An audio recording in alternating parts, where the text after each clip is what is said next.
Tonight on Bridge City News, another All Candidates Forum takes place at the Lethbridge Public Library tonight.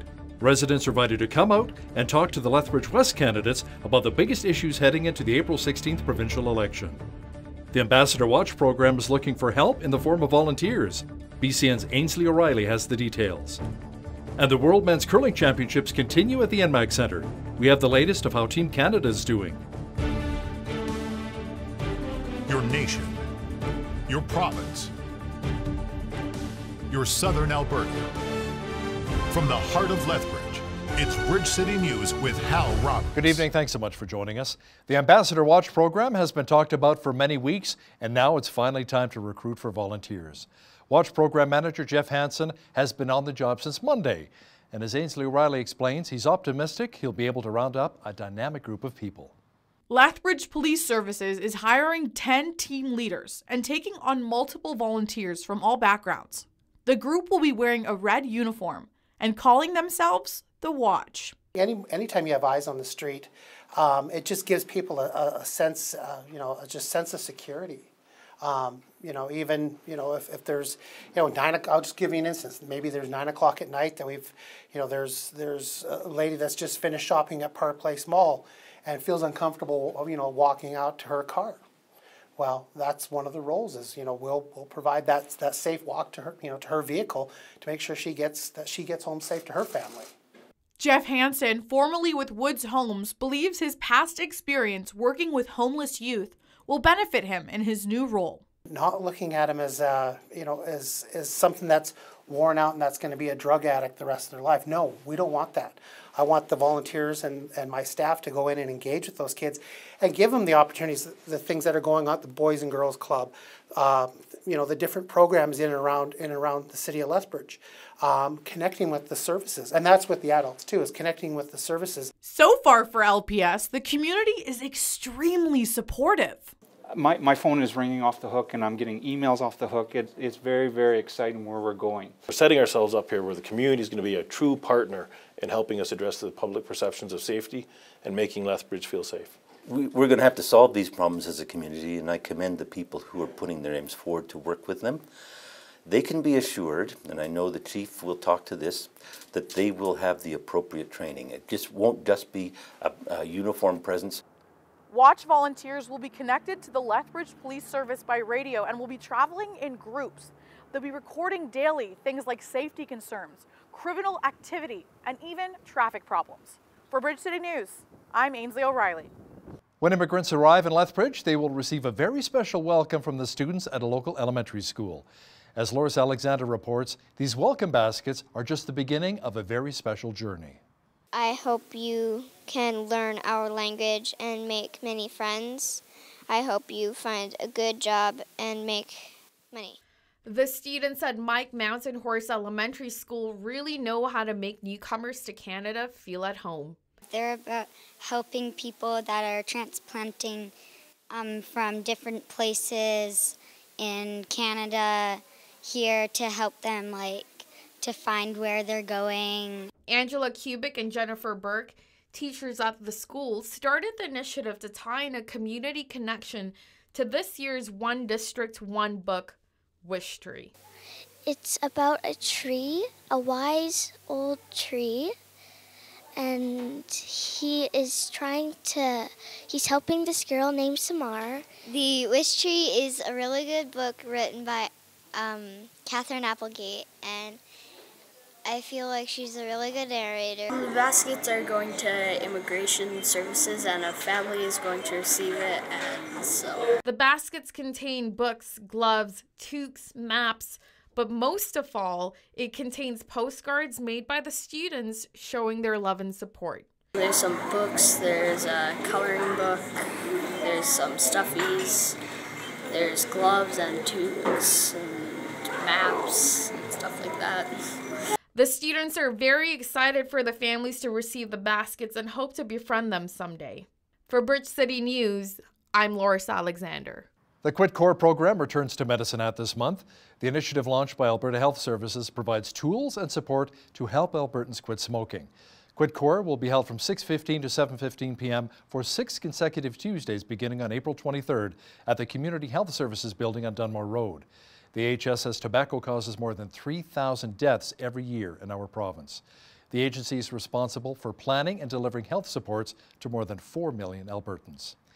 The AHS has also put out a call for volunteers. Help is needed at the Milk River Health Centre for patient care, especially for mealtime assistance.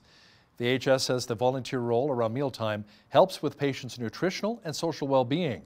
To learn more about volunteer opportunities at the Milk River Health Centre, give them a call at 403-345-7003.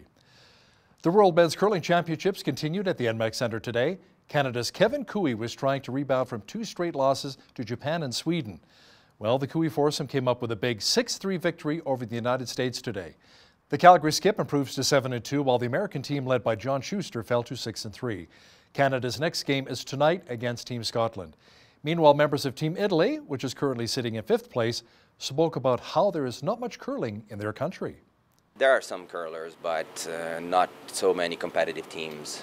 Only few teams try to go abroad. I would say like 2-3 men's teams and maybe 2 junior teams. That's it. The top 6 teams make the playoffs. Canada is currently sitting in 3rd place. Japan and Sweden have already qualified for the semifinals. Round-robin games continue through Friday. The medal games for the World Men's Curling Championships are scheduled for Sunday. An investigation into the UCP leadership race will go ahead despite the fact we're going to the polls in less than 2 weeks. A judge in Calgary denied an injunction that would have postponed the investigation. Justice Ann Kirkers says it is in the public's best interest for the investigation to continue, even if there's evidence of harm to the candidates. The Alberta Elections Commissioner and the RCMP are investigating how Leadership candidate Jeff Callaway's campaign was funded. The Commissioner has already levied fines for illegal donations made to the Callaway campaign. UCP leader Jason Kenney says if his party forms government on April 16th, wait times on energy projects would be reduced. Kenney says approvals for oil wells currently take 1.5 years, which he says places Alberta behind Saskatchewan and U.S. districts. That puts us at a competitive disadvantage. The goal would be to cut wait times in half, eventually making them the shortest in North America. He also said once a well is given a permit, royalties taken from it would not be changed over the life of the project.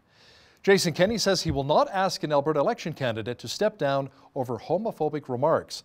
The audio from a 2013 sermon from Mark Smith talked about how certain TV programs try to convince people that love among homosexuals is good love.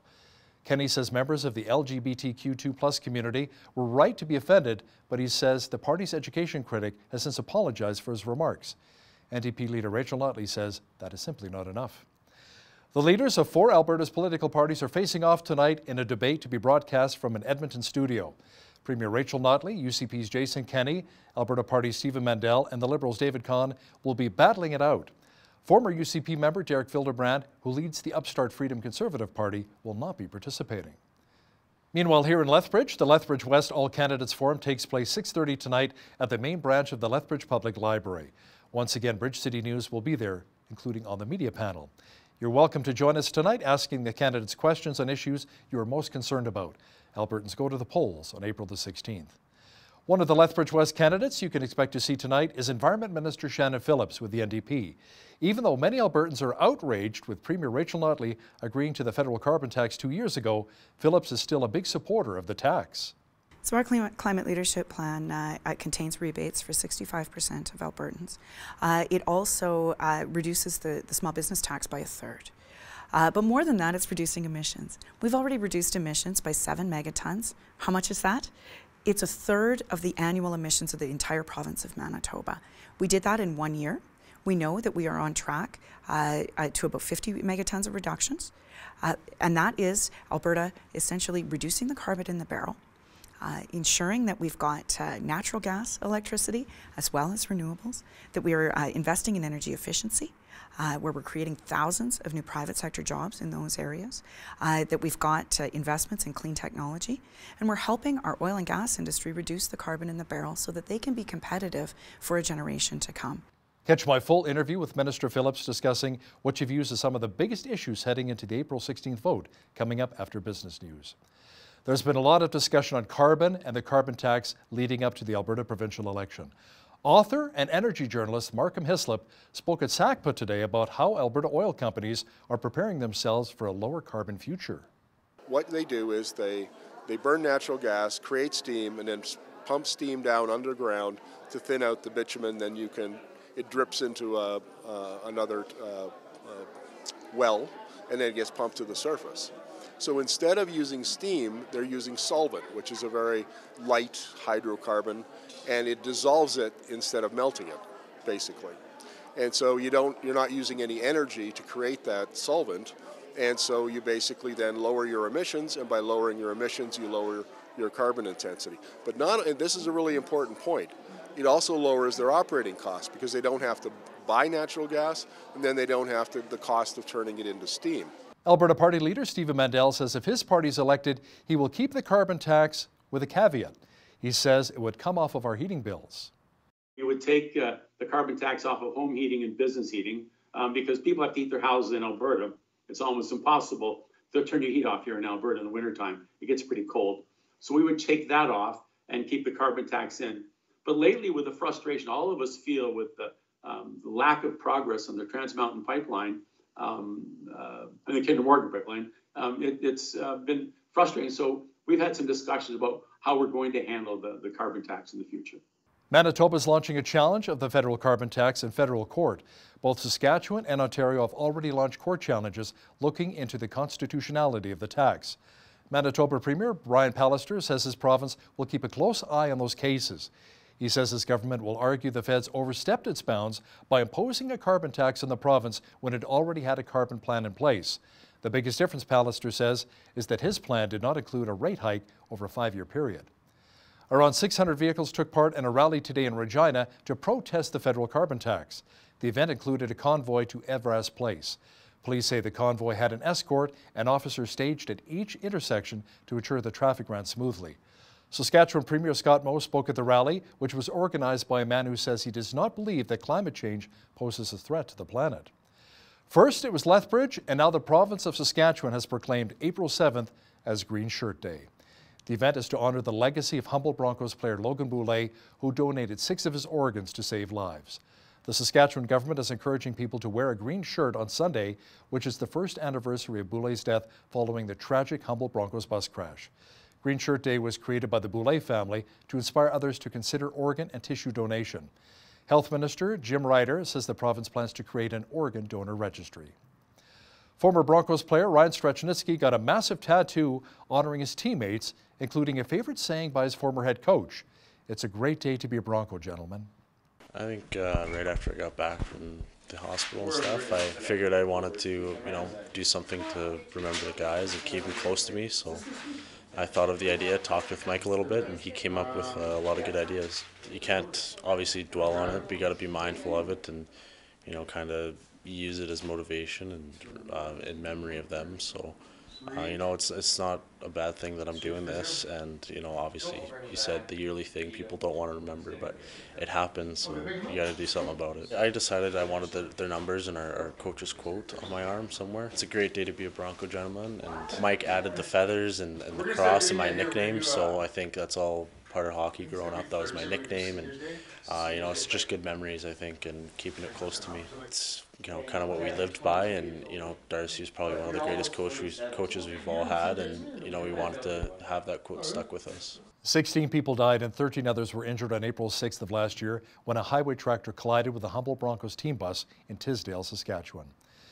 The preliminary report into the Ethiopian Airlines jet that crashed last month says the flight crew performed all safety procedures recommended by Boeing, but could not handle the jet. The aircraft possessed a valid certificate of airworthiness. The second one, the crew obtained the license and qualifications to conduct the flight. And third, the takeoff roll appeared very normal. And the fourth one is the crew performed all the procedures repeatedly provided by the manufacturer, but was not able to control the aircraft. Pet owners are giving more fresh food to their dogs and cats. Some even ordered pre-proportioned meals of meat and vegetables online. As we hear in this next report, others find them in fridges at their local butcher or at Walmart. It's breakfast time for Gracie and Takani, but their bowls aren't filled with traditional dog food. Wait.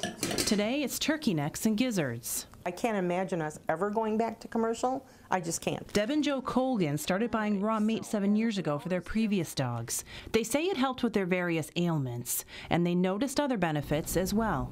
Okay, puppies. Gracie, when she first came to us, her coat was like straw. I mean, you could pet her and it would actually prickle. It would hurt my hand. And 2 weeks on raw. And if you feel her now, this is what she was like. And she's just soft as soft can be. Here are the pork hearts.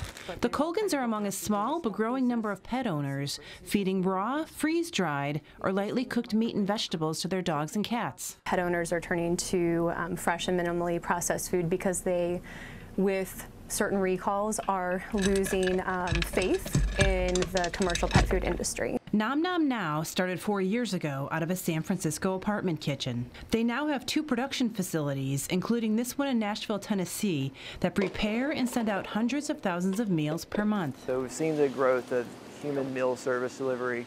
We're seeing that explode right now in the pet food industry. And just the general health consciousness of Americans across the board is transferring to their pets. The company says the food is human grade and prepares it under the direction of a veterinary nutritionist. Each dog meal costs in the $2 to $3 range, a little less for cats, and are packed in an insulated liner. Glenn's Market and Catering in Watertown, Wisconsin started selling beef, chicken, pork, lamb, and turkey meat for dogs 6 years ago. We sold about $50,000 in dog food the first year, and then since then it's more or less doubled every year since then. Vet and nutrition expert Dr. Lindsay Bullen says one of the most important things to consider is whether the food is providing a complete and balanced diet. In the long term, nutrient deficiencies and toxicities can be lethal to our patients and our pets. She also warns against raw meat. According to the U.S. Food and Drug Administration, raw food can be dangerous for pets and handlers due to possible disease-causing bacteria. But Deb Colgan says they haven't had any issues. She does add supplements under a vet's supervision. It's just very much of a relief that they are so healthy, and we do believe it's because of how they eat. Owners wanting ingredients they can recognize. A pet food trend tailing a human one. Carrie Antelfinger, Associated Press. It's important that our pets enjoy the same goodies that we do, isn't it? We had lots of sunshine and blue sky again today, and that trend will continue into the weekend. I'll have a full look at the weather forecast in just a moment. Another beautiful day in the Windy City. Tonight, just a few clouds developing with a low near -3. Tomorrow, a mixture of sun and cloud and a high near 14. A nice weekend is shaping up as well. Sunshine at 12 for Saturday, mainly sunny at 14 on Sunday. Monday, even warmer with a high expected near 16 degrees. A low pressure system moves in on Tuesday, bringing clouds, showers, and a high of 12. More rain for Wednesday and a high of only 10. Checking the almanac, the average high for this time of year is 10 degrees and an average low of -3. The highest temperature on this date was recorded in 1944 at 26 degrees, and the record low was a chilly -18 in 1975. Sunrise was at 7:03, sunset at 8:06. Let's see how tomorrow's shaping up across the country now. Rain at 12 is expected in Victoria. Vancouver will also receive some showers and a high of 13. Just a few clouds, and 11 is on tap for Calgary on Friday. A mixture of sun and cloud, and 10 for Edmonton. Clearing, and 11 for Regina. Mainly sunny in Saskatoon, and a high near 8. Mostly cloudy, and 5 degrees for Winnipeg tomorrow. In the central part of the country, Toronto will have periods of rain and 6. Ottawa will have rain mixed with snow and 3. Montreal will have showers and 4. In the Maritimes, Fredericton, New Brunswick will be mainly sunny and 5. Halifax, Nova Scotia will have sunshine and 6. Charlottetown, PEI will be sunny and 3, and in St. John's, Newfoundland, expect flurries and a high near 0 tomorrow. A farm group estimates the federal carbon tax will cost Saskatchewan producers about $2 per acre. The estimate was released during the Agricultural Producers Association of Saskatchewan's policy convention. President Todd Lewis says that money will come off the bottom line with no way to pass it on to the consumers.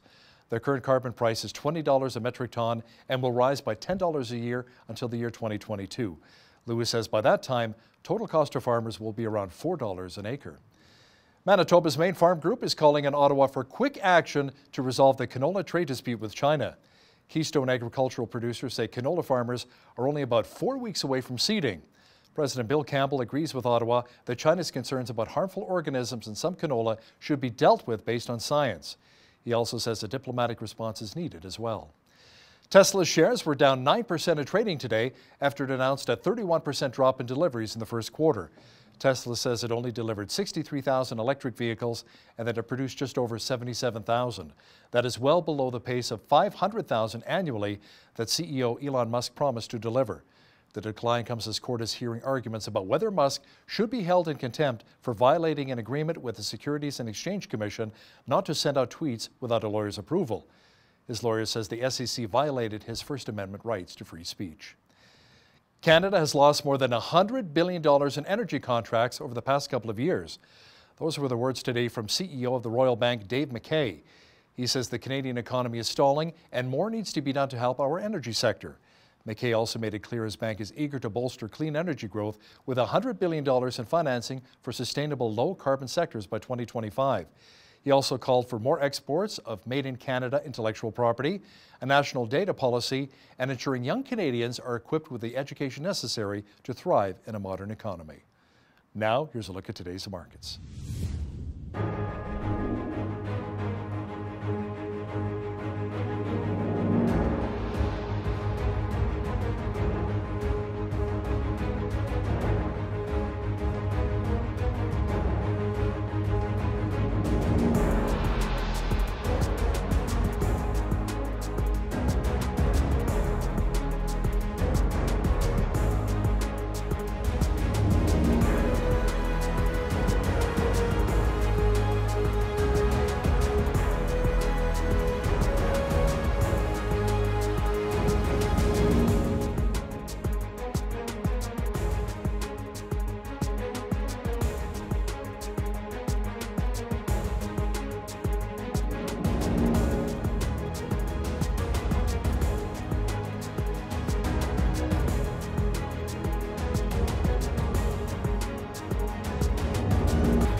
Recapping one of our top stories this hour, the Lethbridge West All Candidates Forum goes 6:30 till 8:30 tonight at the main branch of the Lethbridge Public Library. It's a chance to hear where candidates stand on a wide range of issues, from the economy to healthcare and education. Watch for Bridge City News. We'll be there on the media panel. Lethbridge West MLA Shannon Phillips was in studio recently explaining why the NDP is still a strong supporter of the carbon tax. Hear what our Environment Minister has to say next. But first, here's a look what's happening in and around your community. Here's your Bridge City News community calendar. On Sunday, April 7th, the City of Lethbridge is celebrating Green Shirt Day in honor of Logan Boulay. Logan Boulay was one of 16 people killed when the Broncos team bus collided with a semi-truck. To honor Logan's memory and the decision to save lives through organ donation, the Boulay family is launching Green Shirt Day in conjunction with the Canadian Transplant Association and Canadian Blood Services. To celebrate this day, come to the ATB Centre for a free family skate on April 7th from 4:15 to 6 p.m. For more information, visit Green Shirt Day on Facebook. Come out for an entertaining evening as Father Leonard Van Tegum Performing Arts presents an original musical production called Cursed Through Time on April 10th and 11th at the University of Lethbridge Theatre. Enjoy a charming and magical tale of friendship, family, and the dreaded middle school experience. Doors open at 6:30 p.m. with the show starting at 7. Tickets are $10 for adults, $8 for students, and are available at the door or can be purchased at the school office. For more information, visit holyspirit.ab.ca/FLVT. Do you have a heart to serve our community? Streets Alive Mission is looking for volunteers to help serve hot meals, assist with Foot Friday, and help sort incoming donations. Visit streetsalive.ca to fill out their volunteer application or call 403-320-1159. And that's your Bridge City News community calendar. It is less than 2 weeks to the provincial election, and we want to hear from all of the Lethbridge candidates. Today we have the incumbent MLA with us, Environment Minister Shannon Phillips, the NDP candidate for Lethbridge West. Welcome to Bridge City News. Thank you for having me. So lots of door knocking, thousands of doors here. How's the campaigning been going so far? Well, you know, people talk to me about a few different things. They talk to me about jobs and diversification. They talk to me about healthcare and education and post-secondary education. I hear a lot about stability in our public services, but people also want to see a plan for the future. That's what they wanted to see in 2015, and they like the progress so far, and they want us to keep continuing with those things. Now, you're the Environment Minister. Is the carbon tax actually reducing emissions since it was implemented in Alberta in 2017? A lot of small business owners I've spoken to, they have a real problem with this carbon tax, saying, you know, it's just doing a lot of damaging effect to my business and even my home. I know myself, when I received my recent gas bill, it was like $23 in carbon tax, and my bill itself was $43. So what are you hearing from a lot of constituents, specifically a lot of the small business owners? So our climate leadership plan contains rebates for 65% of Albertans. It also reduces the small business tax by 1/3. But more than that, it's reducing emissions. We've already reduced emissions by 7 megatons. How much is that? It's 1/3 of the annual emissions of the entire province of Manitoba. We did that in 1 year. We know that we are on track to about 50 megatons of reductions. And that is Alberta essentially reducing the carbon in the barrel, ensuring that we've got natural gas electricity as well as renewables, that we are investing in energy efficiency, where we're creating thousands of new private sector jobs in those areas, that we've got investments in clean technology, and we're helping our oil and gas industry reduce the carbon in the barrel so that they can be competitive for a generation to come.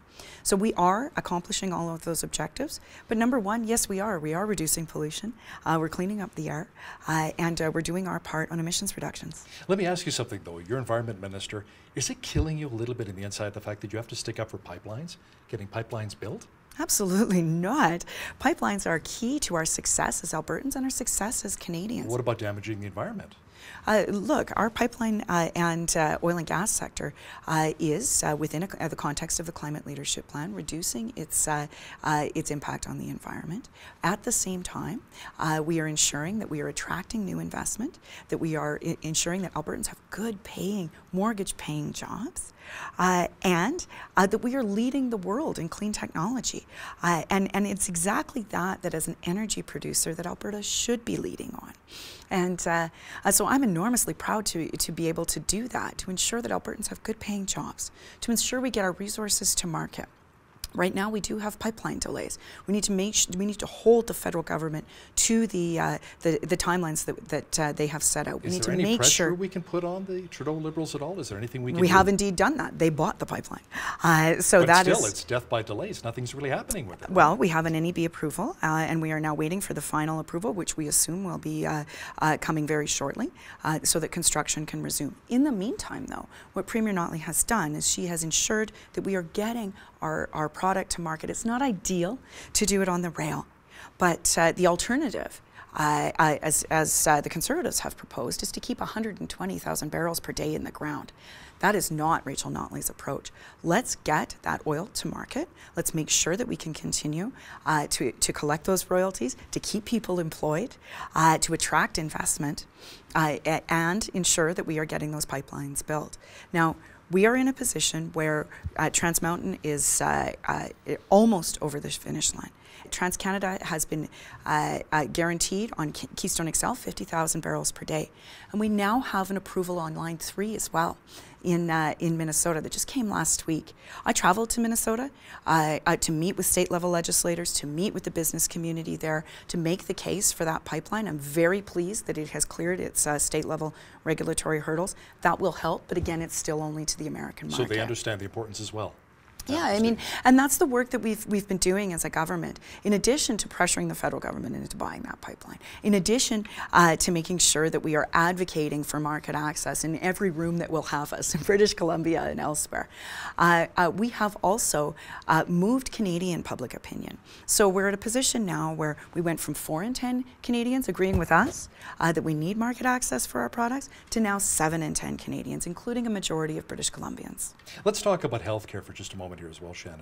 100,000 people here in Lethbridge, 1 cardiologist. NDP's been in power since 2015. I remember with the NDP, it's all about supporting healthcare, attracting specialists, bringing them here. I'm hearing more and more that a lot of doctors and specialists are leaving our region. So what can we do to attract them to come to Lethbridge? Absolutely. One cardiologist for 100,000 people. That's not near enough. I recently met with that cardiologist, and you know, I share those concerns, and so does the government. So we have over the last 3 to 4 years attracted 1,200 doctors and insured 4,000 nurses. They're not here. Some of them are. Now, is there more to do? Absolutely, there is. So that we need to make sure that we have stable, predictable funding on the operational side, but also that we're making those capital investments for things like a catheterization lab, which does attract more specialists, not just cardiologists, but other associated specialists. The solution here is not to cut the heart out of the healthcare system by introducing American-style privatization or cutting the budgets. The solution here is stable, predictable investment into our healthcare system, which we have done, making those thoughtful investments, both in our hospital settings, but also in primary care, in mental health, in all of the other ways that we understand healthcare. Let's say I'm a healthcare specialist and you want to lure me to move to Alberta and maybe in Lethbridge here, a cardiologist. What would you do to entice me as a specialist to come to this region here, outside of the fact that we've got the beautiful coulees and Waterton Lakes National Park out of our backyard? Well, one of the things we did was I did put together a new negotiated agreement with physicians, so physicians have that stability and predictability with respect to compensation frameworks, with respect to some of those other questions that physicians often have. And I think going forward, a catheterization lab is absolutely necessary at the Chinook Regional Hospital. With the improvements we made to the hospital, we have shelled in those facilities, and as we go forward with the capital planning process, we will make sure that that Lethbridge has the investments that we need to be able to take care of people right here in this city. Now let's stick with healthcare for just a moment. Talk about the 2,000 extended care beds for our seniors. How many of those can we see here in Lethbridge? I think that will be over time. We did receive some for the first 2,000 long-term care bed tranche that we made that commitment in 2015, and we finished that commitment. We are also seeing investments in continuing care here in Lethbridge. So for that step down, if you will, in terms of overall health care, but a supportive living facility for a new supportive living facility for seniors over on the west side. That's also a $10 million commitment on behalf of our province that we announced just earlier in March. So there's a number of different things on seniors care that we are doing. And Premier Notley, of course, announced last week that we would be covering prescription drugs as well for seniors, for the majority of seniors, for 4 out of 5 of seniors, to cover those co-pays, to make life more affordable and save seniors, some of them hundreds of dollars a year. Let's talk about Arches now, the safe consumption and injection site. Many people, including Mayor Spearman, we've had him on the show before talking about what a difference it's making in our community. But then there are other people, the detractors, that say, you know what, it's bringing property values down around the neighborhood. The business owners are irate, they're upset about it because you've got a lot of these drug users hanging around and a lot of their customers are afraid to go into their businesses. So what do you say to those business owners to give them peace of mind?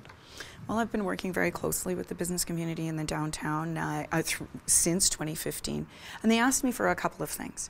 One, stable, predictable funding to the municipality, and so that they could make sure that law enforcement had the resources it needed. We did that. We responded on the safe consumption site.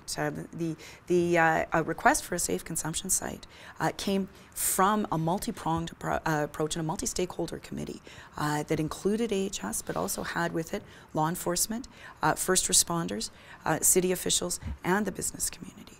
And so we put that in place, but we have also funded other associated services. So Intox is now being funded. Detox beds are now being funded. The city has collaborated with law enforcement to have a better law enforcement presence downtown, and I think that's really, really important too. The Safe Consumption Site has saved approximately 800 lives so far. That is significant. Are we just being an enabler though? Because I've talked to some families who, young people, they actually go to the site saying, I can OD and I'm going to be brought back with naloxone. This is wonderful. It's a better high for me. So are we just working as enablers, or is the proper counseling and programs getting out there to help a lot of those who are most vulnerable and in need? This is an evidence-based way to save lives so that people can access those services. You can't access those services if you're dead. So, you know, this has been the evidence-based response from healthcare providers to an opioid crisis that we've never really seen before, ever. These synthetic opioids are highly addictive. They evade law enforcement in ways that other drugs don't. They are a pernicious scourge across the prairies, but in particular in Lethbridge. And so the response has to be all of the things. It has to be a safe consumption environment. It has to be. They save lives. But also, too, we need to have investments in housing, investments in detox, investments in storefront mental health clinics, which is another thing that we've committed to in the platform, investments in youth mental health and addictions programming, and of course, as I mentioned, those intox and detox services. On top of that, our law enforcement officials need to be given the tools for the job. So that Ambassador Watch program has made a huge difference to the downtown business community, and I am so pleased that they've been able to get that done. I just met with a business revitalization zone for the downtown the other day. There are now conversations about having a BRZ for that east portion of the downtown so that those business owners can be better heard. I think that's a really good way to go about it. So having the voices heard is wonderful. What else can we do to attract more business to the downtown core? Absolutely. So, that was one of the things that in 2015, I sat down with the BRZ and I said, okay, how can I be helpful to you? And one of those ways was through housing and social services and so on, because of the social problems that we see manifesting themselves in the downtown. So I think we've been able to meet some of those. I think there's obviously more to do. Certainly pulling back on those on that progress is not going to be good for downtown businesses.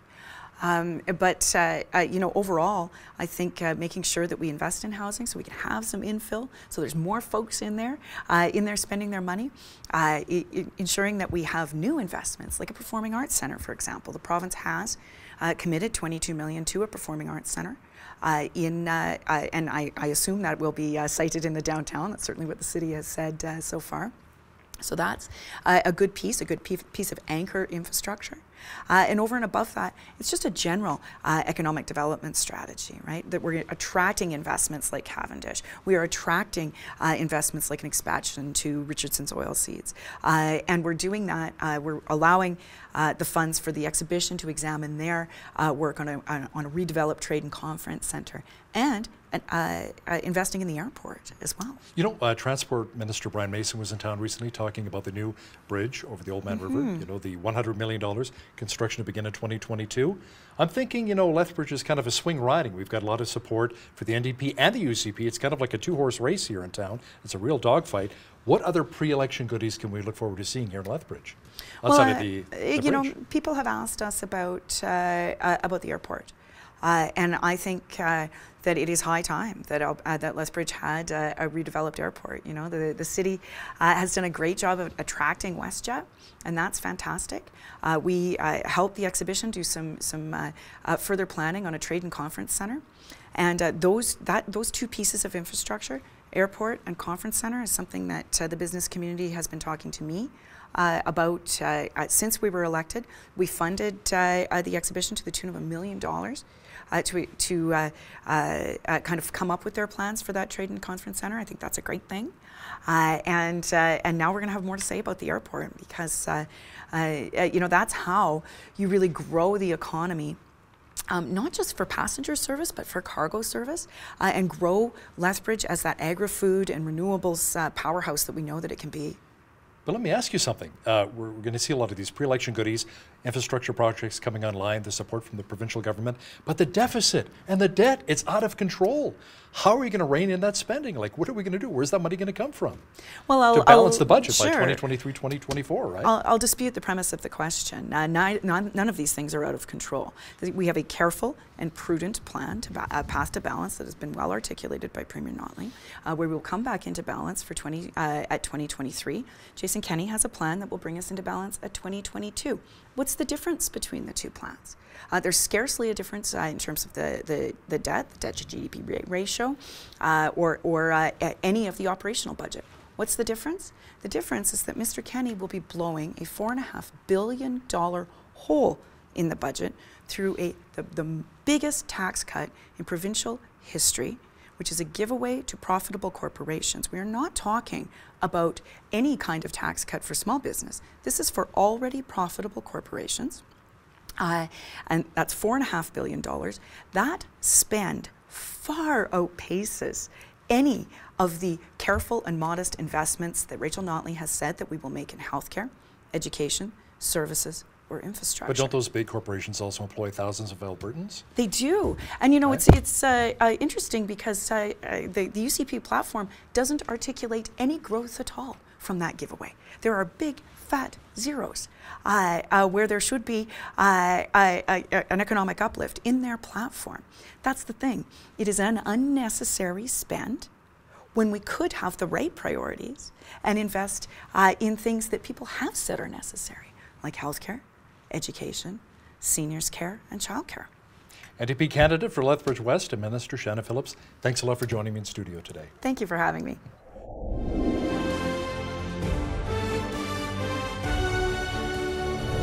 Pretty much every Friday around the world, we hear the chorus of TGIF. Thank God it's Friday.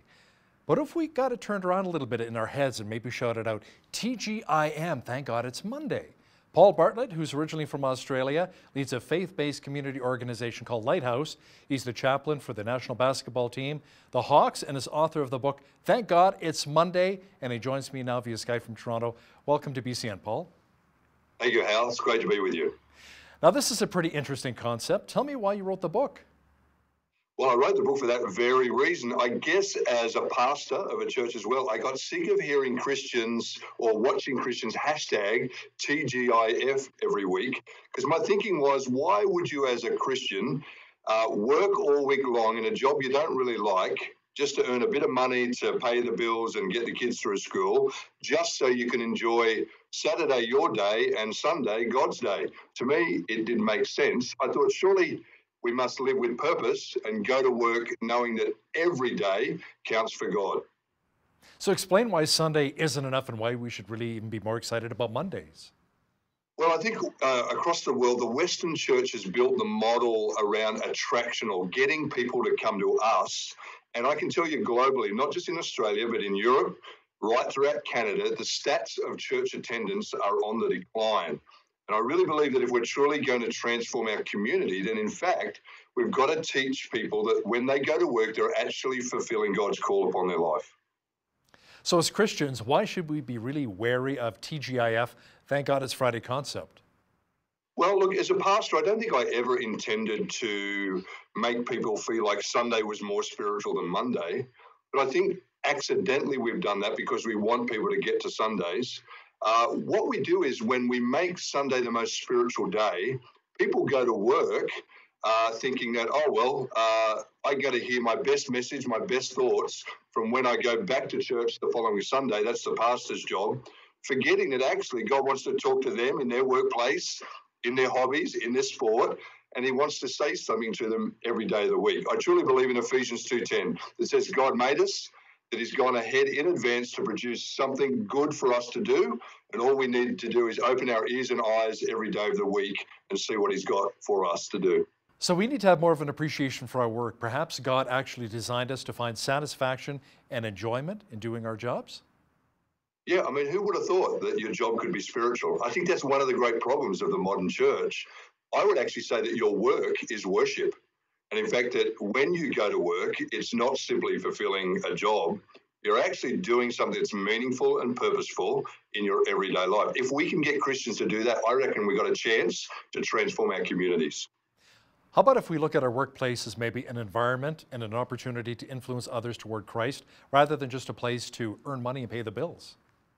Exactly. In fact, one of the things that we taught our church is just like in John chapter 4, when Jesus sat at the well and the Samaritan woman, she came to get something natural water. Jesus sat there intentionally because he knew somebody would arrive somewhere in the day. He just knew people would turn up.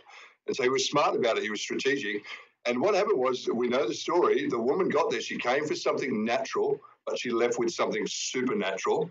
We've taught our church, and we're teaching people globally, don't go to work, go and be a well digger. See your workplace as building a well, a place that people come for something natural, but actually because you know who you are and you know that God has called you, you could actually encourage somebody to leave away with something supernatural. And that's been working for us right across Australia.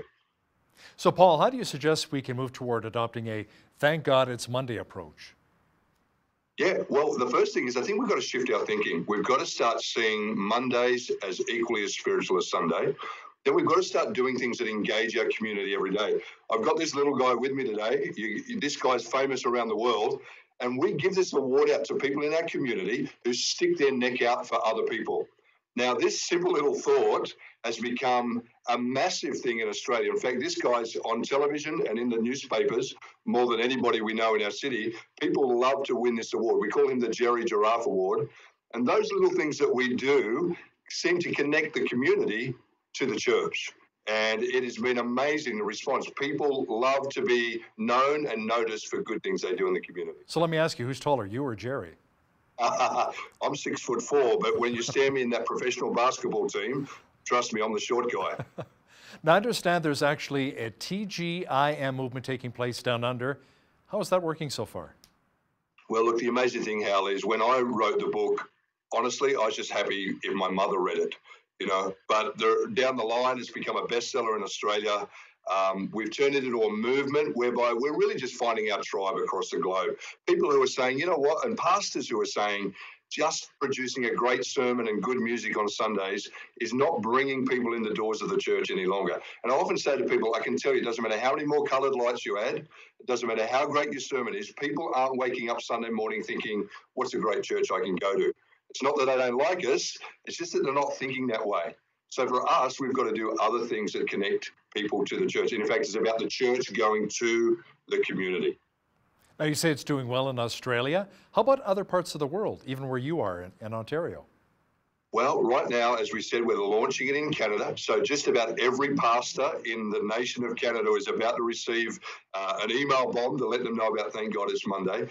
We're in Europe at the moment. So we're in Czech, Poland. We're in Germany, right across Germany at the moment. And of course, we've just started to be in Canada. And I can tell you, I've already met with a few pastors just in the last few days, and they are absolutely excited. They're resonating with the message that church cannot be about a place that you go. It has to be about the people going to the community. So do you believe really that if the church got excited about Monday through Saturday, it would literally begin to change our communities? Absolutely. Let's do it mathematically. People come to church on Sundays, they expect me, the pastor, to produce a good message that will change the life of the person that they've happened to bring along. I always say to my church, what if you spent 6 months bringing somebody to church, that was your only goal, you get them to church, and the day you bring them, I decide to speak on tithing.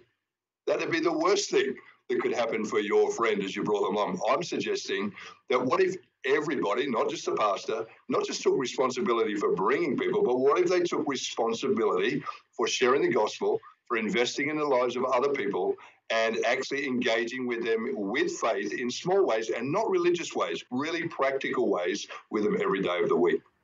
So, Paul, how about a real-life example of a community changing? Let's talk about that. Yeah, it's a great question. You know, I could talk about individual scenarios that we've seen across the board, but I'll tell you one thing we did in our church. After 10 years of engaging our community, I wanted to check that the name or the brand Lighthouse was still good, because we'd had it for, 40 years at that time. And so I hired a research company to ask one question in our community. We have the 10th largest city in Australia where I live. And they asked the one question, what do you think about when you think of the word lighthouse? Did you know that 73% of my community answered that Lighthouse is an organisation that helps people? And the second thing they said was that Lighthouse is different than any other church they know. And so if you look at us, we're Lighthouse, a different light. In fact, other businesses and organisations, we hashtag a different light. Other businesses, the local bike shop, hashtags a different bike. They think they're funny. The local cafe, a different coffee. And even that hashtag has brought a bridge and a connection between the community as we go. You know, I also remember the Lighthouse group from the 1960s, the band. So there you go. Right. That's another Lighthouse. I'm not that old. Yeah. Okay. Do you have any examples of how this concept has really brought about a change within the workplace environment? Yeah, look, I think one of the things I've found is that Christians go to work knowing that every little thing they do can make a difference. So one of the things, I don't know about Canadians, but Australians love coffee. And so we're having coffee with people all the time. And so I've just taught the people in our churches and churches across Australia, when you have a coffee, just do coffee with intention. And in fact, we say discipleship is coffee with intention. That when you meet with somebody, before you finish, just simply say to them, hey, how could I pray for you today? You know what? I never meet with anybody that's not a Christian where I have coffee where I don't say, how can I pray? I've done this hundreds and hundreds of times, and I've never had a single person ever say no. But when I get together with them in 2 weeks' time, or when somebody in my church gets together with me and say, hey, how did you go? And the response is always, well, it's funny you should say that. This has changed. That has happened. I can't believe how this has gone. And it's been quite incredible to put the power of change and the power of faith back into the hands of the people, not just into the mouth of pastors. How about some practical examples of ways we can be spiritual every day of the week? Yeah, I think one of the things is, you know, for us, this may not seem spiritual. In fact, one of the things I've had to do in this change that I've brought with Thank God It's Monday is reteach people what really is spiritual. I think when I grew up in my church, the most spiritual thing you could do was go to church. You know, I'm from a Pentecostal church, so sometimes that would mean come to the front and somebody would pray for you. I've had to teach my church that the most spiritual thing you do is win your friend to Christ or to lead your colleague to Jesus. We've got these glasses, and these glasses, just like Jerry the giraffe has become famous, these glasses are for people who see their Mondays differently.